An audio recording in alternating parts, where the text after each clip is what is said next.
il y a quelques temps, la Chief Supply Chain Officer de chez UNICEF a dit que ce qui est le plus difficile dans la supply chain, c'est au niveau de l'humanitaire. C'est ce qu'il y a de plus complexe à réaliser. Et nous, comme on aime les grands défis, on a décidé donc de s'attaquer à la supply chain qui est créée par l'UNICEF pour combattre Ebola, le virus Ebola. Et donc aujourd'hui, on peut voir que la supply chain créée par l'UNICEF, elle traite l'ensemble du processus pour combattre ce virus, de la définition des besoins jusqu'à la mesure des actions qui ont été réalisées pour voir si ça fonctionne ou non. Alors un petit rappel pour le virus Ebola, aujourd'hui il y a 9 millions d'enfants qui vivent dans des zones contaminées par ce virus et il y a déjà 24 000 personnes qui ont été contaminées par le virus Ebola.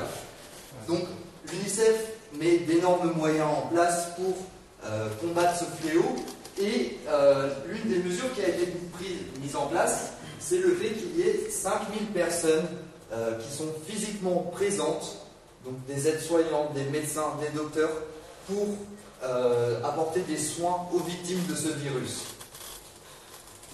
Mais on a étudié cette supply chain et on a découvert qu'il y avait une difficulté rencontrée par UNICEF sur cette supply chain. Et elle arrive au niveau des ressources humaines.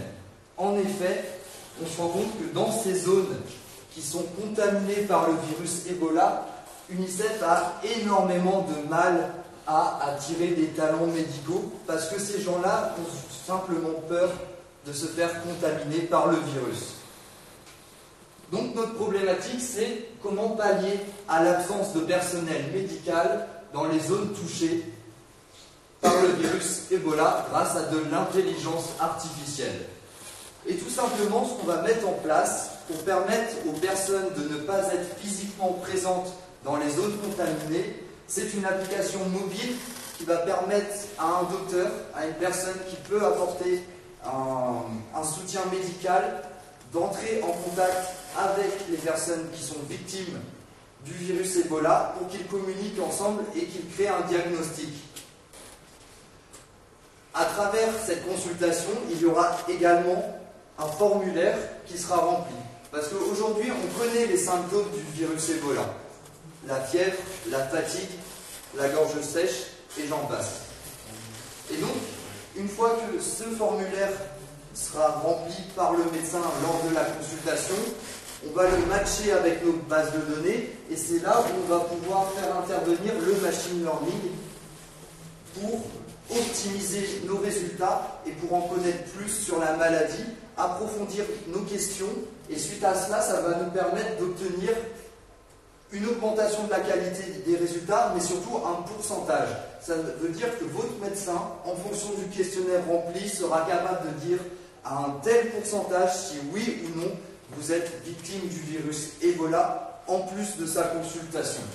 Donc qu'est-ce que ça va permettre tout cela? Ça va permettre aux 5000 personnes qui sont présentes dans les zones géographiques contaminées par le virus Ebola de s'attaquer à des tâches à plus forte valeur ajoutée. Au lieu de s'occuper de la consultation, ils vont pouvoir par exemple directement soigner les personnes qui sont réellement touchées par ce virus.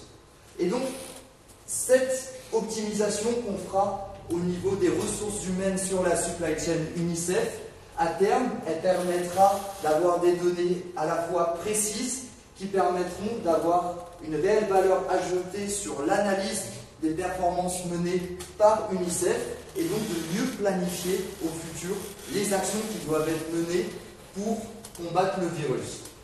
Merci.